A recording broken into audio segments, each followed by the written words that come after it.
ഈശോ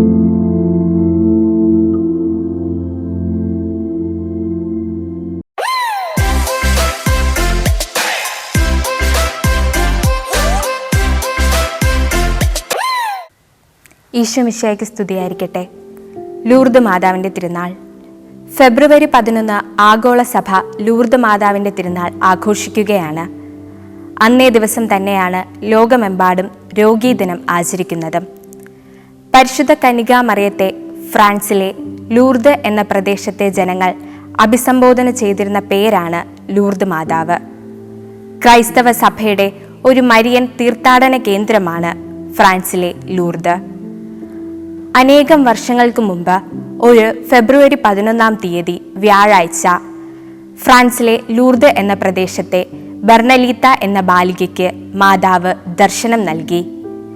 കണ്ണഞ്ചിപ്പിക്കുന്ന നിറങ്ങളുള്ള വെള്ളയും നീലയും വസ്ത്രങ്ങൾ ധരിച്ച് കയ്യിൽ ഒരു ജപമാലയും ഏന്തി നിൽക്കുന്ന യുവതിയെ ബെർണലീത്ത ഗ്രോട്ടയിൽ കണ്ടു.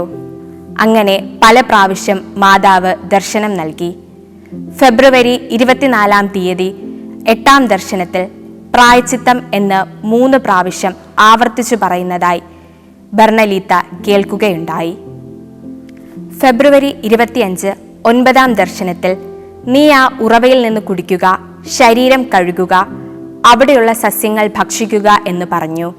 അതനുസരിച്ച് ബെർണലീത്ത മണ്ണിളക്കി നോക്കിയപ്പോൾ അവിടെ ഒരു അത്ഭുത ഉറവ പുറപ്പെട്ടു. പിന്നീട് ആ യുവതി തൻ്റെ പേര് വെളിപ്പെടുത്തി, ഞാൻ അമലോത്ഭവയാണ്. രോഗസൗഖ്യദായകമായ ലൂർദിലെ ആ അത്ഭുത നീരുറവ പിന്നീട് ലോകപ്രസിദ്ധമായി. ബെർണദീത്തയ്ക്കുണ്ടായ മരിയൻ പ്രത്യക്ഷീകരണത്തിൻ്റെ ഓർമ്മയ്ക്കായി ഫെബ്രുവരി 11 ലൂർദ് മാതാവിൻ്റെ തിരുനാൾ ആഘോഷിക്കുകയാണ്. ഇന്ന് ലൂർദിൽ മാത്രമല്ല, ലോകത്തിൽ വിവിധ ഭാഗങ്ങളിലും മരിയൻ സാന്നിധ്യത്താൽ അത്ഭുതങ്ങളും അടയാളങ്ങളും സംഭവിച്ചുകൊണ്ടിരിക്കുന്നു.